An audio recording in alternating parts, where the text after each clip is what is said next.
So for my final project, I decided to do a little research into recent cyber attacks on major cities or even small towns. My interest in it started because I had seen an article over the summer that piqued my interest about a small Florida town that had gotten their municipal systems hacked and put behind ransomware. And the hackers had been asking for Bitcoin or cryptocurrency before they would release the lockdown they had on the system. The more I looked into this, the more I realized it had happened to several large cities, and it was two different programs. One called Robinhood, which officials, FBI, Homeland Security, they're not sure how it actually gets into the system as of yet. Another one called HSEM that uses a brute force tactic to hack weak passwords and then gets itself into the system from there. These programs are basically locking down different financial and real estate systems, so no transactions can be taken care of digitally, and real estate can't actually be switched between individuals with the systems being down. So far, no essential functions of any of these major cities have been affected. Uh, Traffic lights, EMS, dispatch, electric, none of that infrastructure has been affected. It's only been on the financial side where people cannot pay their bills digitally. They can't do the things that allow financial transactions. It's also leaving the financial data that is there that is supposed to be protected open and available. And the hackers are threatening to put this information out for other people to see if their demands are not met. In the case of Baltimore, it was between $70,000 and $80,000 in Bitcoin that they were asking for. In total, the hackers, between all the cities that have been hit, it's been close to about $500,000 that they've been asking for total. Different groups, though some of these hacks may be the same individuals or the same group. So far, one city in Florida has paid the ransom because they figured it would be cheaper to pay this ransom than it would be to rebuild their infrastructure. Now, there's different ways to protect from this, some of them being a little bit more draconian than others and some being fairly simple. The simplest is training, teaching employees how to protect themselves, what they should or shouldn't do on company computers, what they should access, what they shouldn't access, what they should look for, if they should know what a phishing scam looks like. Making sure that the requirements for a password to get into a certain system is sophisticated enough so that you don't have password as your password. Something's harder to crack so that the brute force method that the SamSam program doesn't work. With some of this, it's also been noted that funding has been an issue where known issues are brought up and talked about, and they have no funding for the programs that need to be done, no funding for the upgrades to the infrastructure for the networks that needs to be done.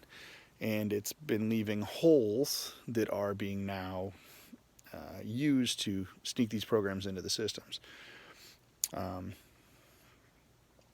Sheer carelessness on employees' behalf. They know that these holes exist in their programs, but they're getting tired of being told about them. So what do?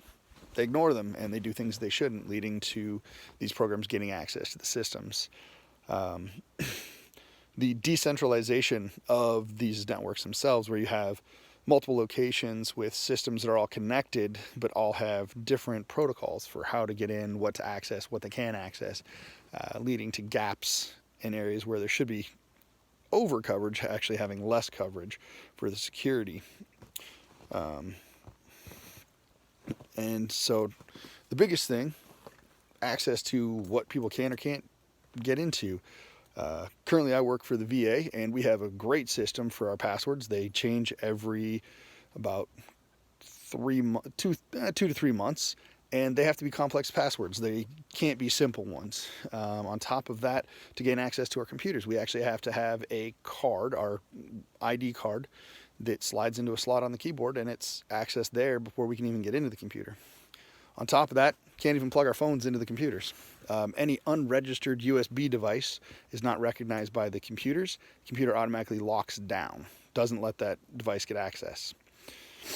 And if something does get on those computers, the computer itself locks down instantly. And we can't open it until our system administrators get a hold of it. And that, I've heard, is a nightmare. And the teaching people to be aware, that's a little harder. Getting them to realize what they should or shouldn't access. And that's where the draconian statement comes in. You can limit what people have access to from the outside networks. In a perfect system, you could have, say, a city's financial payment plan stuff that has one small portal that leads to an outside website that you pay through, but that system has no other access. Or employees don't have access when they're at work to anything but work-related stuff. It prevents outside sources from getting information onto the network. But again, everybody likes to look at Facebook or do online shopping when they're at work if they're bored and they don't have anything to do. And just upgrading the infrastructure. Those are good ways to prevent. Now, if one of those attacks does actually go through, that part's a little harder. If it manages to succeed and you get ransomware, some kind of malware that is now preventing you from getting into the data, and you've got people threatening, hey, we're going to sell off all this data. Well, okay, if they have access to it, they may have backed it up someplace. There's no way to prevent that once they've had access. It's finding what data did they have access to and finding a way to mitigate that damage. Getting the system back up to date, having a backup drive system where all of your drives are backed up and you can just slide the damaged or infected ones out, wipe them clean, and slide new ones in that are exact copies of what was on there before. It's a good system. It's expensive because you have to have drives backed up and you have to have them backed up regularly so that the data doesn't get lost, or if you do lose data, it's not months worth of data, maybe hours worth. Again, it's expensive. If, heaven forbid, they get into the system and they do wreak havoc in something, let's say, like traffic control lights, how do we prevent that from happening? Good old-fashioned backups, analog systems that have probably all been taken out of all of the new digital equipment. They're a great backup in case something like this happens, where you can flip a switch and be like, all right, computers no longer have control. They're back to the old timer systems. They're the systems that worked before everything went digital, even if it's just a short-term method to get back to where we need. The recovery efforts for these attacks, some of them have taken weeks, with residual effects still months down the line. Or, like I said, in the case of the small Florida town, they paid the ransom because it was cheaper for them to pay the ransom than it was to fix or rebuild their infrastructure, the systems that were affected. This is only a problem that could be getting worse. And unfortunately, with the new and improved malware and ransomware that is going to be developed and is probably being developed right now, it's going to be a bigger issue. And unfortunately, as much as we would hope that our antivirus software and all that would protect us, unless they have seen these codes before, they have no way to protect against it. And that is a sick, sad, unfortunate truth on that part. And unfortunately, if groups are seeing that, yeah, people are paying because it's easier to pay than it is to rebuild, they're going to keep doing the damage. They're going to keep attacking. So, unfortunately, that's the truth.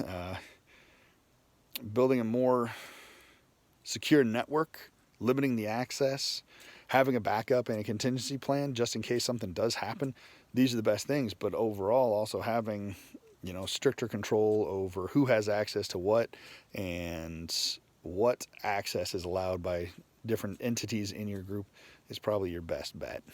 So that's all I've got to say on it, and hope to see you guys in the future.